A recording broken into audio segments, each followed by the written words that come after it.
Then Jesus said this to the crowds and to his disciples. You would think these Jewish leaders and these Pharisees were Moses, the way they keep making up so many laws. And of course you should obey their every whim. It might be all right to do what they say, but above anything else, don't follow their example.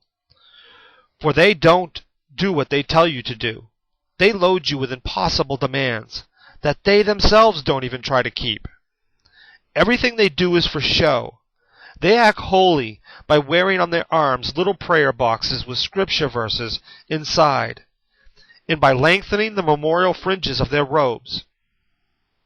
And how they love to sit at the head of the table at banquets and in the reserved pews in the synagogues.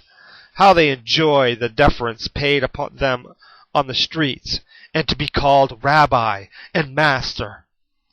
Don't ever let anyone call you that, for only God is your Rabbi, and all of you are on the same level as brothers.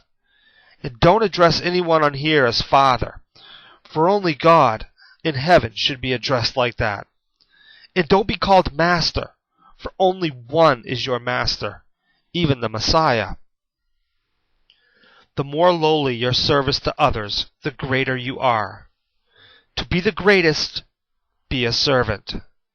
But those who think themselves great shall be disappointed and humbled, and those who humble themselves shall be exalted. Woe to you, Pharisees, and you other religious leaders, hypocrites! For you won't let others enter the kingdom of heaven, and won't go in yourselves. And you pretend to be holy, with all your long public prayers in the streets, while you are evicting widows from their homes. Hypocrites! Yes, woe upon you, hypocrites! For you go to all lengths to make one convert, and then turn him into twice the son of hell you are yourselves. Blind guides, woe upon you! For your rule is that to swear by God's temple means nothing. You can break that oath, but to swear by the gold in the temple is binding. Blind fools! Which is greater, the gold or the temple that sanctifies the gold? And you say that to take an oath by the altar can be broken, but to swear by the gifts on the altar is binding. Blind! For which is greater, the gift on the altar or the altar itself that sanctifies the gift? When you swear by the altar, you are swearing by it and everything on it. And when you swear by the temple, you are swearing by it, and by God who lives in it.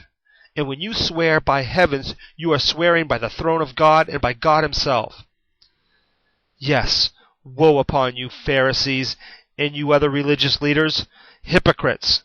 For you tithe down to the last mint leaf in your garden, but ignore the important things, justice and mercy and faith. Yes, you should tithe, but you shouldn't leave the more important things undone.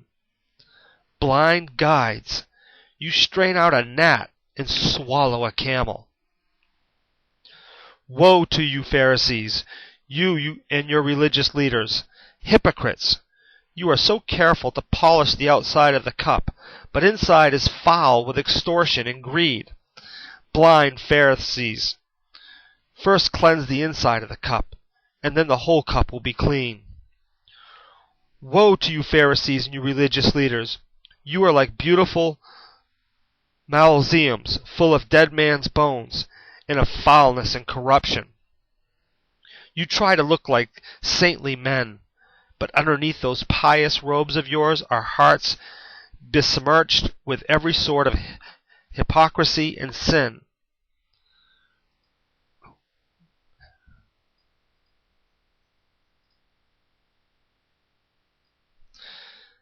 Yes, woe to you, Pharisees and you religious leaders, hypocrites! For you build monuments to the prophets killed by your fathers, and lay flowers on the graves of the godly men they destroyed, and say, we certainly would never have acted as our fathers did. In saying that, you are accusing yourselves of being the sons of wicked men, and you are following in their steps, filling up the full measure of their evil. Snakes, son of vipers, how shall you escape the judgment of hell? I will send you prophets, and wise men, and inspired writers, and you will kill some by crucifixion, and rip open the backs of others with whips in your synagogues, and hound them from city to city, so that you will become guilty of all the blood of murdered godly men from righteousness, Abel to Zechariah, slain by you in the temple, between the altar and the sanctuary. Yes, all the accumulated judgments of the centuries shall break upon the heads of this very generation. O Jerusalem, Jerusalem, the city that kills the prophets and stones all those God sends to her, how often I have wanted to gather your children together as a hen gathers her chicks beneath her wings, but you wouldn't let me. And now your house is left to you, desolate. For I tell you this, you will never see me again until you are ready to welcome the one sent to you from God. Matthew chapter 23.